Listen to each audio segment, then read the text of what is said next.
ओम शांति। ब्राह्मण जीवन में उन्नति का आधार सहज योगी जीवन, सहज पुरुषार्थी जीवन का आधार दुआएं हैं। वैसे तो ये भक्ति मार्ग का शब्द है, कभी कभी साकार बाबा की मुरली में आता है, बच्चे दुआएं, कृपा, आशीर्वाद मांगने की आवश्यकता नहीं है। ये तो पढ़ाई है, पढ़ाई अच्छी तरह से पढ़ोगे, पढ़ाने वाले की यही कृपा है, यही आशीर्वाद है जो इतनी ऊंची पढ़ाई पढ़ा करके मनुष्य आत्माओं को देवता बना देते हैं। तो हम सब एक तरफ गॉडली स्टूडेंट हैं, बाबा के महावाक्य सुनते हैं, पढ़ते हैं, उन्हें अपने जीवन में उतार कर जो बाबा चाहते हैं उसका स्वरूप बन कर के दिखाते हैं। सबसे बड़ी दुआएं तो यही हैं कि हमारे ऊपर स्वयं परमात्मा पिता राजी हो जाएं, प्रसन्न हो जाएं।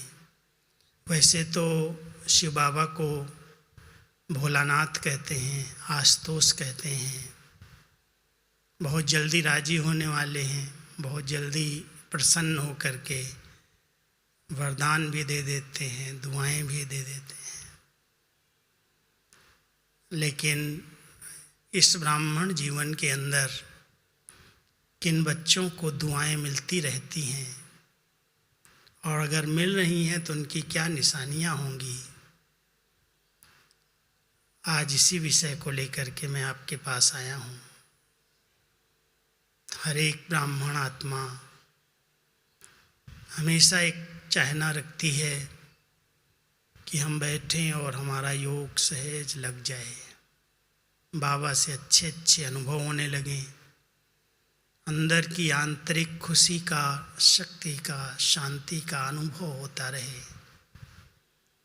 पुरुषार्थ में आने वाली बाधाएं, विघ्न, बंधन, समस्याएं सहज हम उनको पार कर लें, कहीं भी रुकावट ना आए, बंधन ना आए, ऐसी निर्बंधन निश्चिंत जीवन हमारी बन जाए।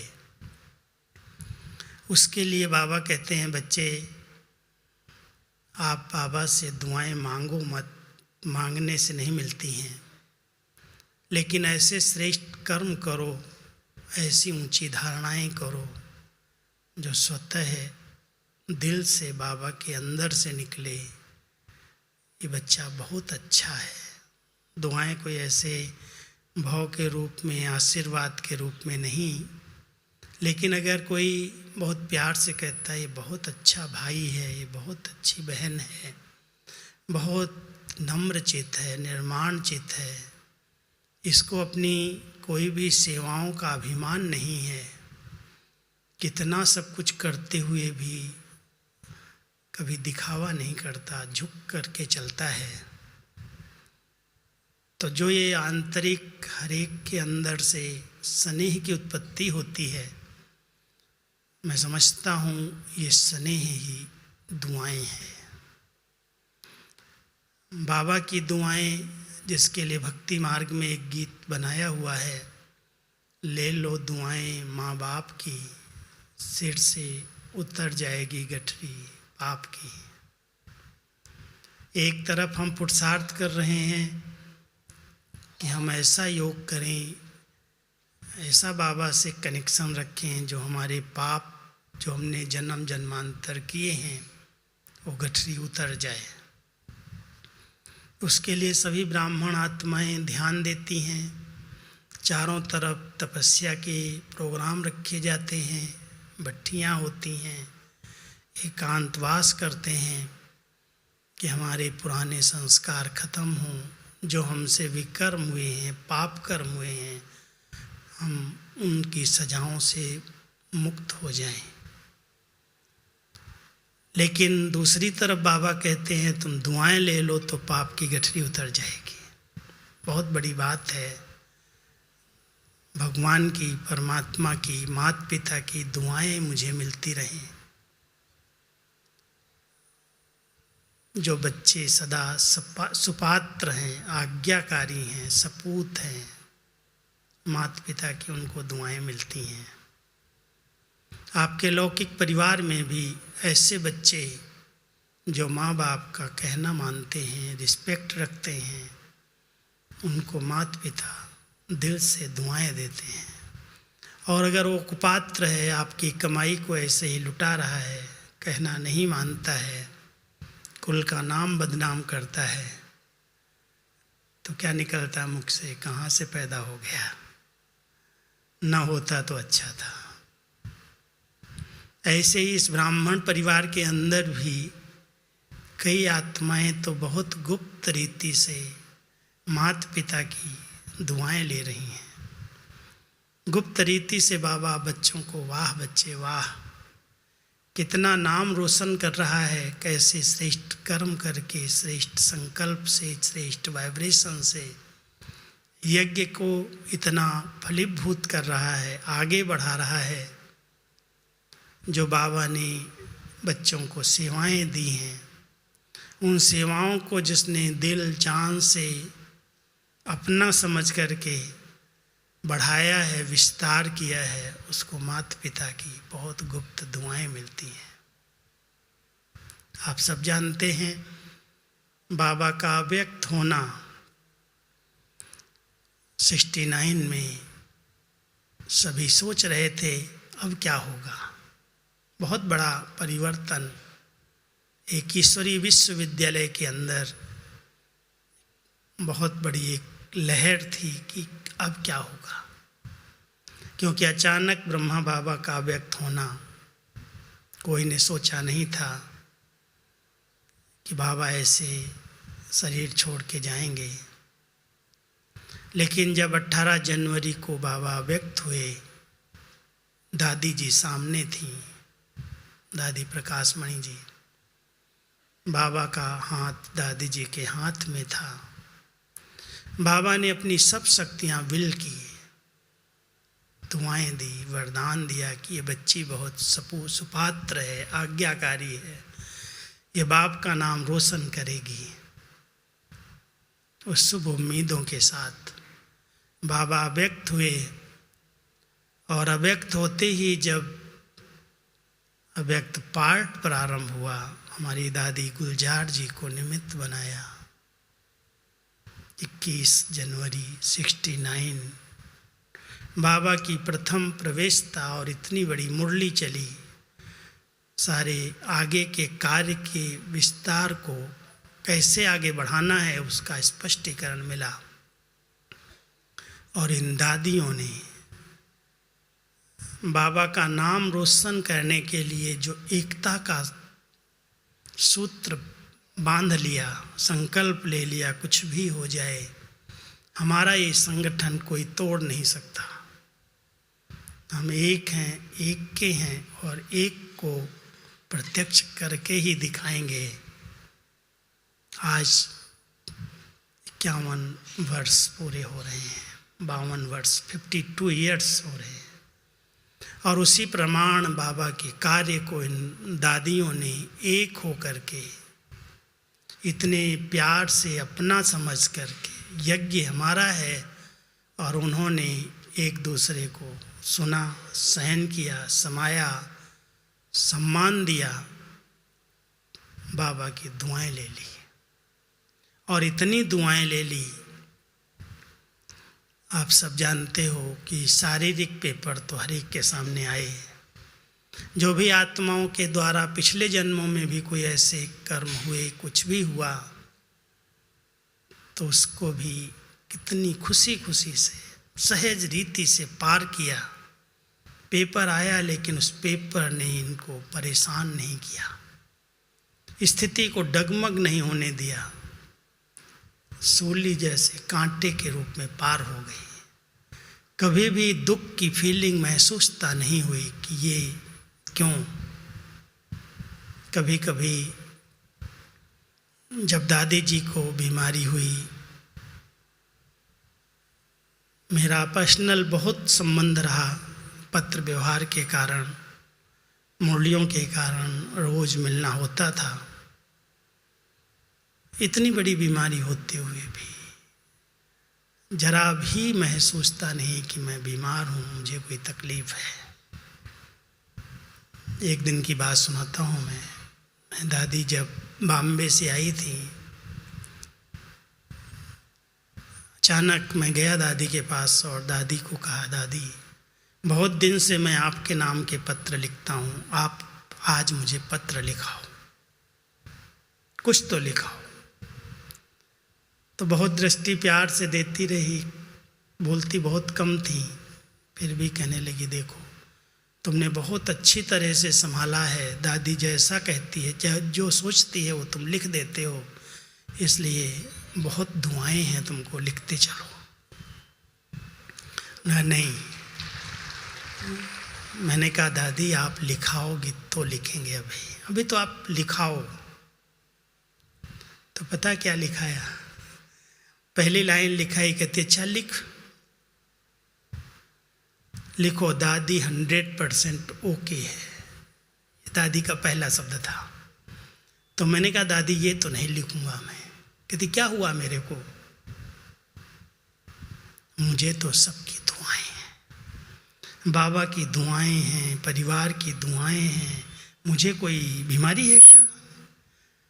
मैंने कहा दादी फिर भी मैं कैसे लिखूं, आप 100% ओके हैं, बिस्तर पर हैं, ऑक्सीजन भी है, चल फिर नहीं सकते हैं, और मैं लिख दूं 100% ओके है तो सब समझेंगे ना ये झूठा पत्र है। तो बड़े प्यार से कहती है दादी को कुछ भी नहीं हुआ। ये नहीं कहते थे मेरे को, दादी को कुछ नहीं हुआ, ये तो डॉक्टरों का कोई हिसाब किताब है,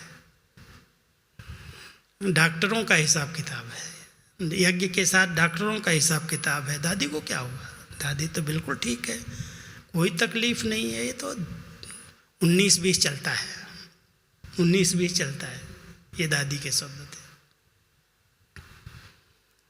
मना कहने का भाव मेरा ये है कि जो इतनी ब्राह्मण परिवार की दुआएं, बाबा की दुआएं, उन दुआओं के आधार से उन्होंने कभी भी दुख और पीड़ा का अनुभव नहीं किया, कोई भी कार्य में असंभव का अनुभव नहीं किया, कभी भी मूंझने का अनुभव नहीं किया, उलझन का अनुभव नहीं किया। अगर हम सब ब्राह्मण जीवन में अपने परिवार की भी दुआएं ले रहे हैं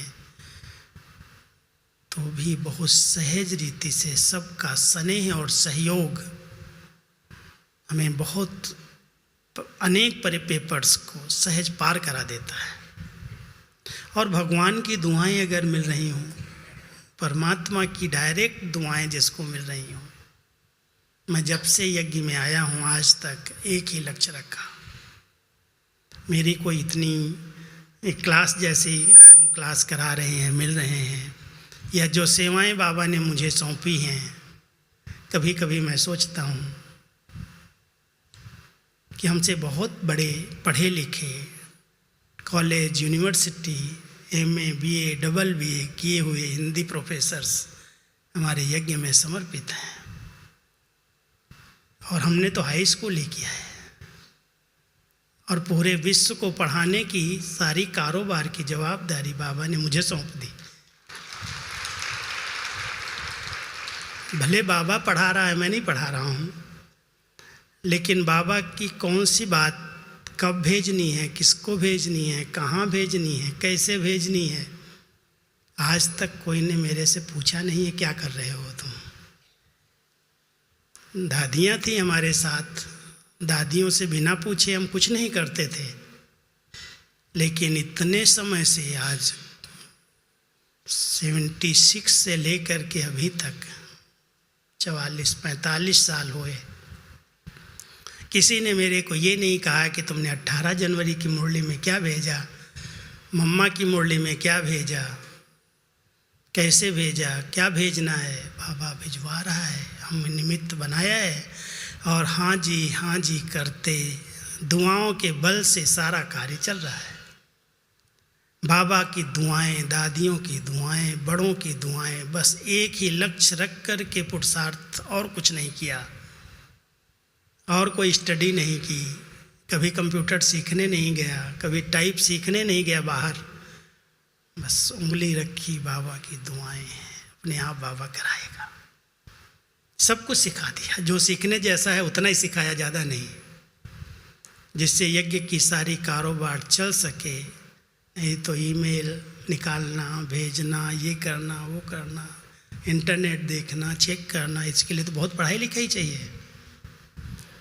लेकिन बाबा पढ़ाने वाला बुद्धिवानों की बुद्धि है, और हम बुद्धि को सरेंडर कर देते हैं। बाबा कहते, बाबा आप जो कराना चाहो करा लो, ये हाथ आपके हैं, आपको जो लिखाना है लिखाओ, मैं क्यों मेहनत करूं, मैं क्यों सोचूं।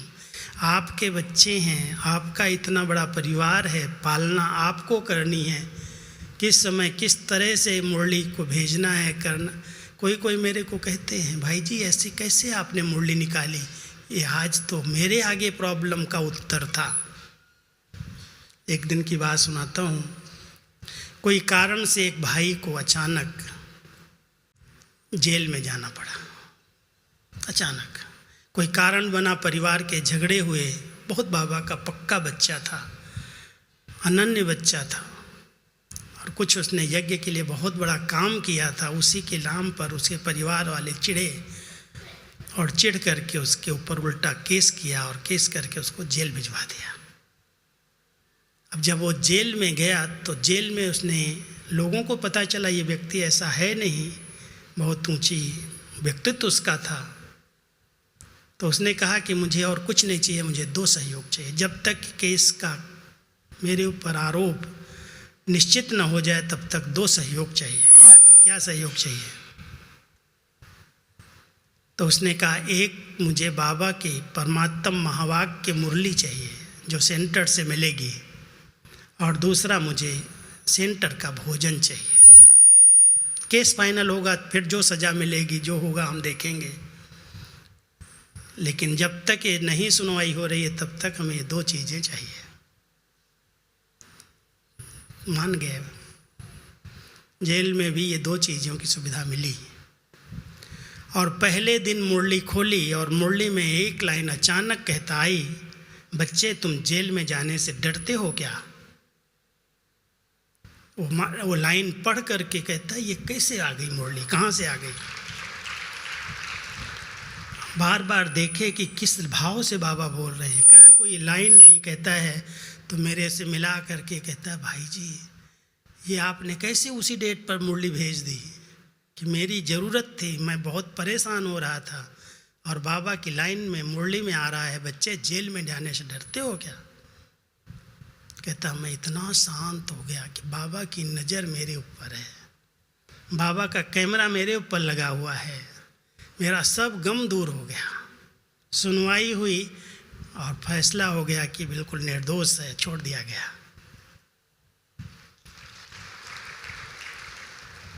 तो ऐसे हिम्मत दिलाने वाले बोल अचानक बाबा की मुरली में जब किसी बच्चे को मिलते हैं जा कर के, प्रॉब्लम तो हर एक के सामने आती हैं, कलयुग है, हिसाब किताब है, कई बातें, कई प्रकार के पेपर्स हैं, लेकिन अगर उन्होंने दुआएं ली हुई हैं, गुप्त रीति से परमात्म कार्य में सहयोग दिया है, तो बाबा उनके ऊपर मेहरबान रहता है, कुर्बान जाता है। सबसे मूल धारणा पर जिसका ध्यान है उसको तो दुआएं मिलती ही हैं।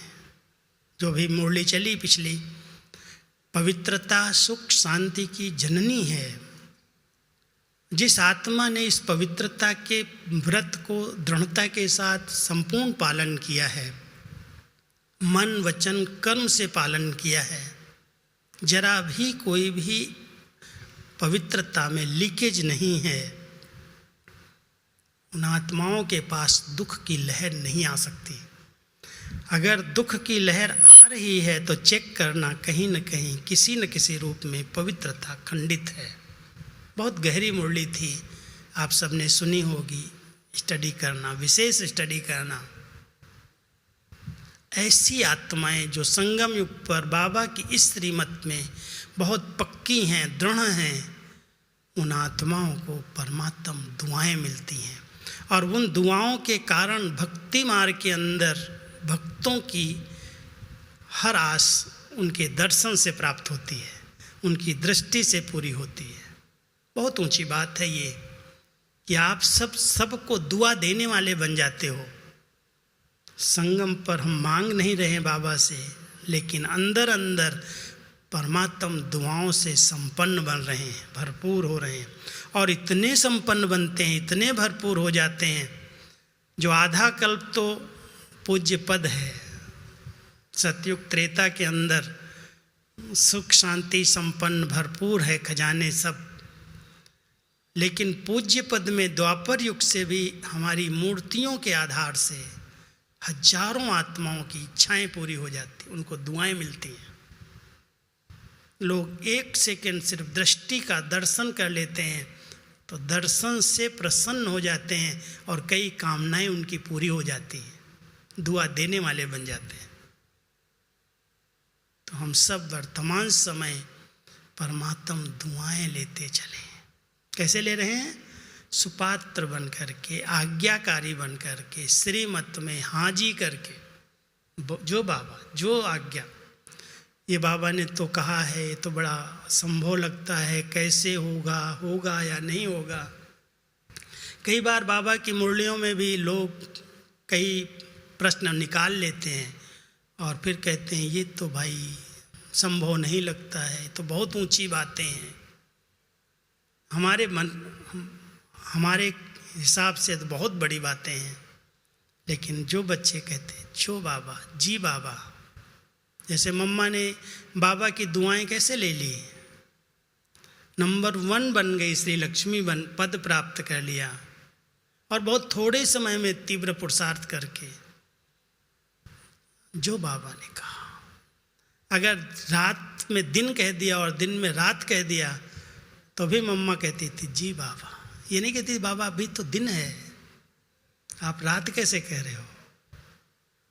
इतना संपूर्ण विश्वास कि भगवान कह रहा है इनके मुख से, इतना निश्चय बुद्धि के आधार से बाबा को के दिल को जीत लिया और उनको दुआएं मिल गई। मम्मा ने बाबा की एक एक बात को इतना गहराई से स्वीकार किया, जो बाबा कहे। कभी नहीं सोचा ऐसा कैसे हो सकता है। कोई अगर मम्मा को कहता भी था बाबा ऐसा कहता, मम्मा आपका क्या विचार है, तो ऐसे आँख करते क्या कहते हो, मेरा विचार? अरे भगवान के महावाक्यों में मेरे विचार कहाँ से आ गए। इतना निश्चय, ये भगवान के बोल हैं, उसमें मेरे विचार कहाँ से आए। और आजकल के थोड़े से बुद्धिमान पढ़े लिखे अपने विचार उसमें डाल देते हैं, अपना अर्थ उसका निकाल देते हैं। कई बार अर्थ निकालते निकालते अर्थ का अनर्थ कर देते हैं।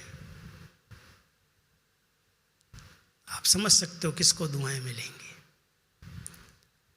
जो बाबा की एक एक बात को जी हजूर जी बाबा कह करके स्वीकार करते हैं और वैसा बन के दिखाते हैं, उसको स्वरूप में ले आते हैं।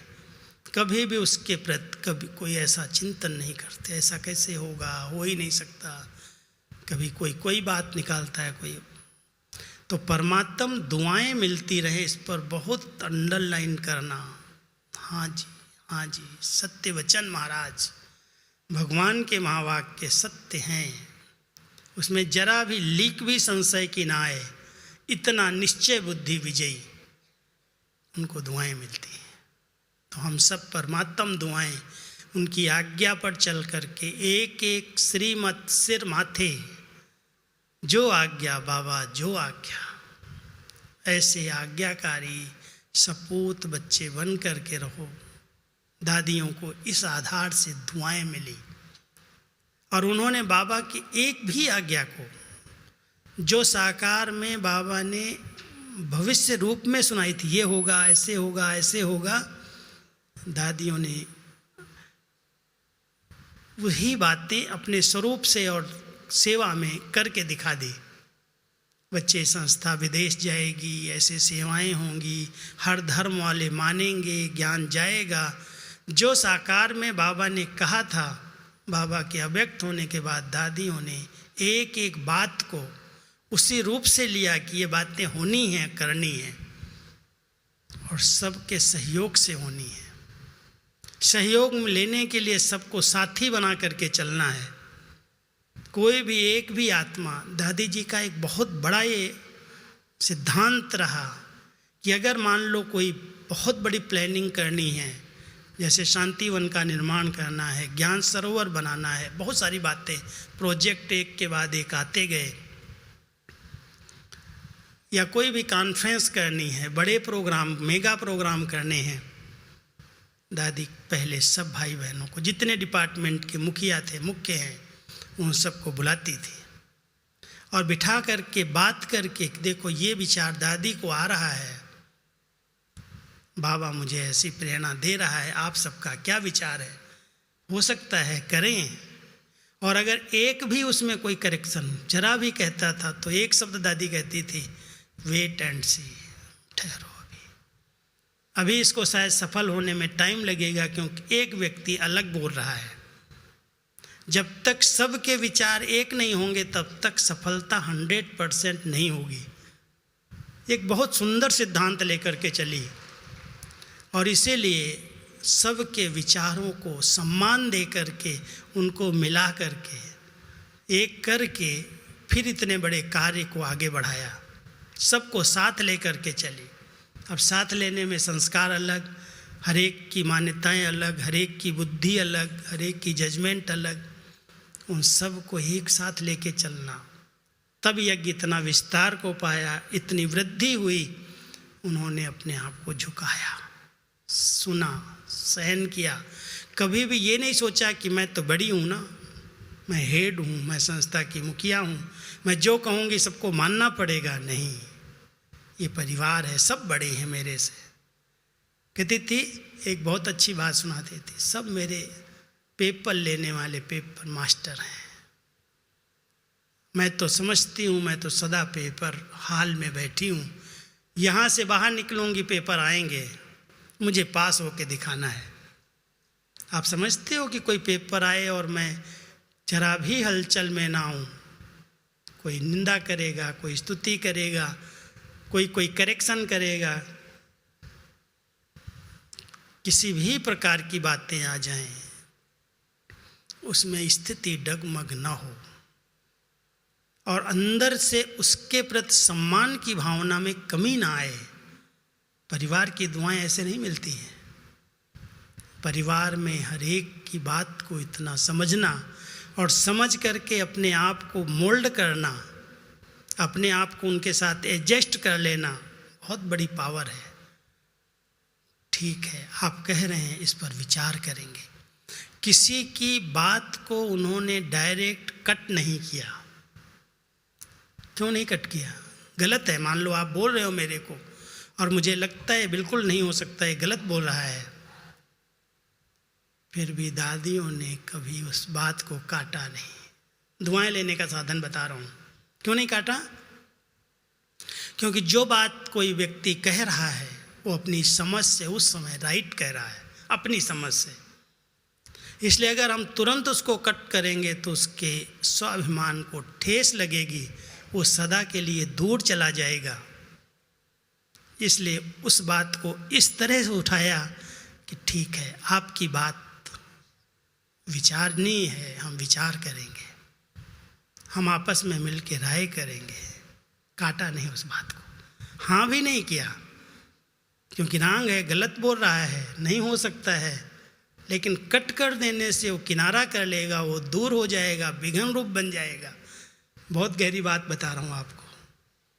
उन दादियों ने बड़ों को इतना रिस्पेक्ट सबको दिया, कोई ने कोई भी बात दी, कोई राय दी अपनी, उस राय को तुरंत स्वीकार करके ठीक है, इस पर विचार किया जाएगा। जब वो थोड़ा सा लाइट होगा, मूड लाइट होगी, तब उससे अलग से मिल करके बताएंगे कि देखो ये बात ऐसे आपने कही, नहीं हो सकता है। सबके बीच में उसको कट नहीं किया। तो हम सब अपने इस ब्राह्मण परिवार के अंदर, चाहे छोटे हैं चाहे बड़े हैं, कोई अनुभवी हैं, पुराने हैं, कोई बुद्धि से अनुभवी हैं, कोई उम्र में अनुभवी हैं, कई बातों को क्रॉस करके आए हैं, जानते हैं इस बात में नुकसान हो सकता है, उनकी बात को काटना नहीं है। दुआएं अगर लेनी है तो सम्मान देना है, स्वीकार करना है। स्वीकार करेंगे, सम्मान देंगे, सत्कार करेंगे तो दुआएं मिल जाएंगी। हम सबको दादियों ने इस प्रकार से आगे बढ़ाया, कभी भी कोई बात कट नहीं की। एक दिन की बात बताता हूँ, जब दीदी अव्यक्त हुई, दीदी मनमोहिनी 83 में अव्यक्त हुई, और दीदी के पास बहुत सारी बाबा की मिली हुई सेवाओं की जवाबदारी थी। बाबा अव्यक्त हुए, दीदी ने बाबा की सारी जो पोस्ट थी, पत्र व्यवहार सब अपने हाथ में लिया कि बाबा जैसे सबके पत्रों का उत्तर देता था, ऐसे मैं सब पत्रों का उत्तर दूंगी। दीदी और दादी दोनों बैठती थी 10 बजे तक, नाश्ता नहीं करना। नाश्ते के पहले 2-3 घंटा क्लास के बीच में बैठ करके, क्लास के बाद तुरंत मुरली के बाद जितने पत्र आते थे ईशु दादी सुनाती जाती थी, और दीदी और दादी बैठ के सबका जवाब लिखती थी। मुझे उनके साथ सेवा करने का सौभाग्य मिल गया। टाइप सीख लिया। टाइप सीखते ही कहने लगी, जाओ तुम टाइप करके अंतर्देशी ले आओ, मुरली के प्रश्न उत्तर लिखो, टाइप करके आओ। एक तरफ टाइप करता था, दूसरी तरफ उस पर उत्तर लिखती थी। खुद ही लिखती थी या हम लोगों से लिखाते थे। इतनी बड़ी सेवाएं, और कई सेवाएं थी। दीदी के अव्यक्त होने के बाद दादी को साथ तो मिला, लेकिन जानकी दादी को साथ नहीं रखा, कहा उनको तो विदेश में रहना है। अब दीदी इतनी पोस्ट आती थी, इतना सब संभाल रही थी। दादी एक दिन मेरे को बुलाया, एक तरफ ईशु दादी बैठी, एक तरफ दादी, और बीच में मुझे बिठाया। कहती, राजू आज एक ड्यूटी आपको मैं देना चाहती हूँ। दोनों को देख रहे थे। जी दादी, क्या ड्यूटी? कहती, बहुत दिन हो गए, इतनी पोस्ट इकट्ठी होती है सारे देश से, इतने पत्र आते हैं, कौन पढ़ेगा इनको? तुम पढ़ो, और पढ़ करके इनका उत्तर जो दे सकते हो देना, और जो नहीं दे सकते हो मेरे से पूछना, बात करना। अब मेरे को पहले दिन ही इतनी सारी पोस्ट उठा करके हाथ में दे दिया। मैंने कहा हाँ जी करेंगे। सेवाएं तो और कई थी, बहुत बिजी थे, लेकिन जब दादी ने ऐसे प्यार से समझा के हमारे को पोस्ट दी, और मैं लेके गया, एक बहुत बड़ा पत्र था और कई जोन की प्रॉब्लम वाला पत्र था। मैं पढ़ते ही अलग से उलझ गया। हमने कहा ये क्या, मैं तो कभी विचार ही नहीं किया इन बातों पर, सोचा ही नहीं इसको उत्तर कैसे देंगे। दादी को पता था कि ज़रूर उसको संकल्प चलेंगे कि ऐसे ऐसे पत्र आते हैं सेंटर से। मैं पढ़ करके बैठा था ऐसे ही, दादी ने गई कमरे में, उनको नींद नहीं आई, और जाते ही कमरे से बुलाया, जाओ राजू को बुला लो। अब मैं गया तो कहती है, तुमने पत्र पढ़े? तुमने कहा दादी एक ही पत्र पढ़ा। पत्र तो बहुत है, बाद में पढ़ूंगा, लेकिन एक पढ़ करके ही मैंने को लगता है ये मेरे से नहीं होगा। कहती क्यों नहीं होगा, मैं बैठी हूँ ना, तुम आओ मेरे पास, और जितने भी पत्र हैं सब पढ़ करके आओ, हाईलाइट करके आओ। अब मेरी रोज़ की ड्यूटी दादी के साथ शाम को ज्यों रेस्ट पूरी हुई, दादी तो आधा घंटा मुश्किल से दिन में रेस्ट करती थी, 3-3:30 बजे गई और 4 बजे मुझे बुला लेती थी। एक ही सोफे पर हम दोनों बैठे, और जितने पत्र आए मैंने सुनाता गया, और दादी तो ऐसी सरस्वती बन करके बैठ जाती थी, ऐसे बैठ जाती थी, सबके नाम सहित हर एक पत्र का उत्तर। जो मैंने बताया, दादी इनका पत्र है, ये बात है, ये बात है, ये बात है, ऐसे लिखा, आंख बंद किया और लिखाती जाती थी, मैं लिखता जाता था। वो सेवा ली, और आज बाबा ने मुझे पूरी जवाबदारी दे दी। हाँ जी करते बाबा ने कहाँ से कहाँ पहुँचा दिया। अगर वो सेवाएं प्यार से, दिल से स्वीकार न की होती तो आज मैं यहाँ होता आपके आगे। जो सेवाएं मिली, कोई भी, चाहे धोबी घाट कराया, चाहे बर्तन मंजवाए, चाहे झाड़ू लगवाई, चाहे पानी गर्म किया, सब काम किए, स्थूल सेवाएं भी की।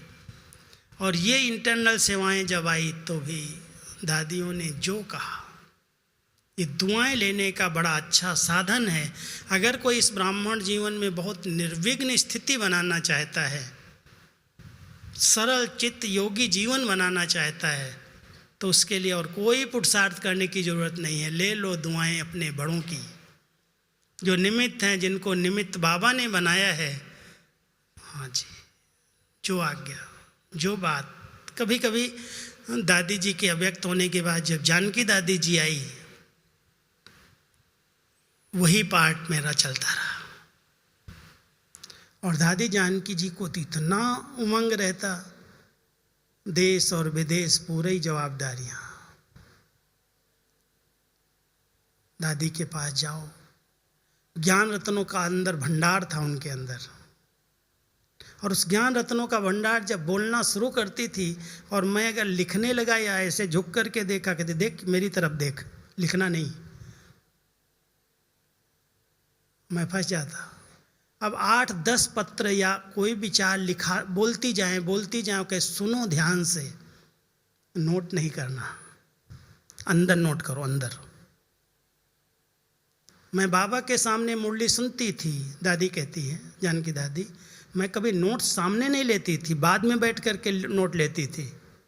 लेकिन बाबा जितना बोलता था सब अंदर अंदर छप जाता था, इतना एकाग्र होकर के मैं सुनती थी। आप भी मेरे सामने बैठो, इतने एकाग्र होकर के बैठो, जो मैं जो बोल रही हूँ सब अंदर छप जाए और फिर जाके टाइप करके ले आओ। बहुत बड़ा पेपर था मेरा ये, सुनता रहता था इसे। और सुन करके कहती थी, अभी जो सुना है ना, जाओ लिख करके टाइप करके सबको भेज दो। अब 10-12 को मान लो पत्र लिखा दिए, वो बीमार है, उसकी तरफ से पत्र आया है, ईमेल आया है, और इसको ये लिखना, उसको ये लिखना, सब बता दिया। और ज्ञान रतन भी सुना दिए, कोई ज्ञान की अच्छी अच्छी बातें भी टोटके सुनाए। अब मैं जाता था, टाइप के आगे बैठता था, दादी को याद करूँ, बाबा को याद करूँ, बाबा जो दादी ने बोला है मेरे को याद आ जाए, मैं सब लिख दूँ। अपन लिख करके मैंने सबको भेज दिया। फिर फ़ोन करके पूछे कि तुमने भेज दिया ना? हमने कहा हाँ दादी भेज दिया। अचानक कहेगी अच्छा फलाने को क्या लिखा है, लेकर के आ जाओ। कई बार ऐसा पेपर आया मेरा, और मैं लेके जाता था दादी के सामने, दादी फलाने को ये पत्र लिखा है। अरे तूने तो मेरे दिल की बात लिख दिया। इतना उमंग दिला देना, इतना उत्साह दिला देना कि जो लिखा है बहुत राइट लिखा है, बहुत एक्यूरेट लिखा है। ये हमारी दादियाँ, आगे बढ़ाने का साधन। कभी कोई बात कट नहीं की। कितने पत्र लिखे होंगे, कितने वर्षों से लिखे हैं, कभी नहीं कहा कि नहीं ये गलत लिखा, ये ठीक नहीं लिखा। एक सिखाने की भावना, एक आगे यज्ञ को, कारोबार को चलाने के लिए एक दूसरे को सम्मान देना, आगे बढ़ाना, उनकी विशेषताओं पर ध्यान देना, ये बड़ों की दुआएं मिली और दुआएं जमा करा ली उन्होंने अपने पास। ये दुआएं लेने और देने का साधन है। अगर वो बात को हमने कट कर दिया, उन्होंने कट कर दिया, तो थोड़ा दूरी बढ़ जाती है। कोई बात कहनी है, कोई बात करेक्ट करनी है, करेक्शन देनी है, तो बड़ी विधि से आपने बहुत अच्छा लिखा, लेकिन मेरे को ये संकल्प आता ये भी होता तो बहुत अच्छा है। अब देखो किस तरह से ट्रेनिंग देना। तो हम सब बाबा के बच्चे, बाबा ने अपना बना लिया, हम बाबा की गोदी पुत्र बन गए, एडॉप्टेड बच्चे हैं। सदा एक ध्यान रखो, माता पिता की, अपनी निमित्त आत्माओं की, जिन्होंने ज्ञान दिया, उन आत्माओं को इतना दिल से रिस्पेक्ट दो जो उनके दिल से दुआएं निकलें। बहुत अच्छा भाई है। जरा भी कोई किसी भी तरह से कमेंट देना, करेक्शन देना, काट देना, उनकी बात को रिस्पेक्ट न देना, ये बद्दुआएं हैं। हम सब अपने आप पर ध्यान दें। जितनी सरलता है, जितनी मधुरता है, जितना समय पर साथ और सहयोग है, समय पर सहयोग की ज़रूरत होती है। आज यज्ञ के अंदर जब विशेष बेगरी पाठ शुरू हुआ, 1-1.5 साल का था, बहुत बड़ा पेपर था। जो ओम मंडली में कहते थे बाबा के घर में यज्ञ के अंदर ब्रह्मा कुमारियों में ओम मंडली में पिस्ते बादाम खाते हैं, आबों में आते हुए ऐसा पेपर आया जो पिस्ता बादाम तो दूर है, दाल चावल भी नहीं है, कुछ नहीं है खाने का, 1 पैसा नहीं है। 400 350 लोगों का भोजन बनना है, कोई भूखा भी नहीं रहे। बहुत बड़ा पेपर था। और बाबा बेगमपुर का बादशाह बिल्कुल निश्चिंत स्थिति में। क्यों निश्चिंत? निश्चय था ये भगवान के बच्चे हैं, इन्होंने भगवान को जीवन समर्पित की है, मुझे नहीं की है, इनकी पालना वो करने वाला है, इसलिए एक दिन भी भूखा तो सोने नहीं देगा। सुबह भंडारे वाली अगर बाबा के पास चली गई, बाबा आज क्या बनाएंगे, आज दोपहर के लिए कुछ नहीं है। बाबा तो बच्ची ठहरो, अभी पोस्ट आएगी ना, उसके बाद आना मेरे पास। और पोस्ट में कोई लिफाफे के अंदर, कोई मनी ऑर्डर के अंदर 500 रुपया, 1000 रुपया कोई पोस्ट में ही से डाल के भेजा। तुरंत पोस्ट के बाद चीज़ें आई और भोजन बना समय पर, एक दिन भी भूखे नहीं रहे। लेकिन जिन आत्माओं ने उस समय सहयोग दिया, समय पर सहयोग दिया, बाबा को तो पता था किससे कराया है मैंने, उन आत्माओं को आज तक भी संपन्न बना के रखा है, भरपूर हैं सब वो, भले वो ज्ञान में नहीं है। माना ज्ञान में माना कि स्नेही हैं, सहयोगी हैं, सेंटर बना के दिए हैं, लेकिन इतनी धारणाएं नहीं हैं। मधुबन में आए, उनका बहुत सम्मान होता है, स्टेज पर उनको बुलाया जाता है। एक बार की बात सुनाता हूँ, एक परिवार जिसने ऐसे बेगरी पार्ट के समय कुछ पैसे लिफाफे में भेजे थे, अचानक पूरा परिवार आ गया मधुबन, बाबा के अव्यक्त होने के बाद। पिताजी दादा दादी तो ज्ञान में थे, बच्चों के बच्चे, पूरा परिवार बहुत बड़ा, कोई लंदन में, कोई हांगकांग में, कोई अमेरिका में, सारे इकट्ठे होकर के संबंधी आ गए मधुबन में। पांडव भवन छोटा सा स्थान था और ड्रामा अनुसार उस समय गुलजार दादी मधुबन में थी। बाबा का प्रोग्राम नहीं था ऐसा, दीदी कहीं बाहर शायद गई थी, दादी जी थी। दादी ने कहा ये सब आए हैं, बड़े अनन्य बच्चे हैं, समय पर बहुत सहयोगी ही रहे हैं, आप दादी इनके लिए भोग लगाओ। ऐसा कोई प्रोग्राम नहीं था, लेकिन जब भोग लगाने के लिए दादी, गुलजार दादी बैठी, सवेरे के समय मुरली के बाद ही भोग लगाने गई और बाबा आ गए। बाबा आ गए, अब हम लोग तो उठ जाते क्लास से, क्योंकि प्रोग्राम तो बाबा का नहीं था। तुरंत आवाज़ फैली, बाबा आ गए, बाबा आए हैं, बाबा आए। दादी में बाबा प्रवेश हुए और हम सब जब पहुँचे तो बाबा ने थोड़ी देर मुरली चलाई और कहा, बच्चे आज बाबा अपने समय पर साथ देने वाले बच्चों को रिटर्न करने के लिए आया है। इन बच्चों के साथ पिकनिक करेगा बाबा, समय पर साथ। और सचमुच बाबा ने उनके साथ बैठ के पिकनिक किया, उनको अपने हाथ से सबको खिलाया और कहा, बच्चे पता है तुमने किस समय सहयोग दिया था? कहते हैं जब भगवान पर भीड़ पड़ी तब भक्तों ने मदद की, तो वो समय था जब आप बच्चों के सहयोग की आवश्यकता थी। और उस समय जिन्होंने भी सहयोग दिया है, भगवान उनको उस सहयोग का रिटर्न देता है। आज तक वो बहुत बड़े बड़े घरों में बहुत बड़े बिजनेसमैन बने हुए हैं, कोई कमी नहीं उनके पास।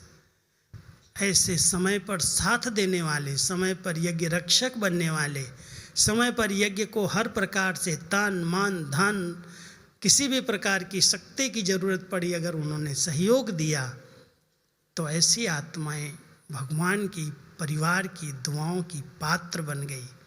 और पात्र बनने के कारण उन्हें हर प्रकार से भगवान ने भरपूर किया।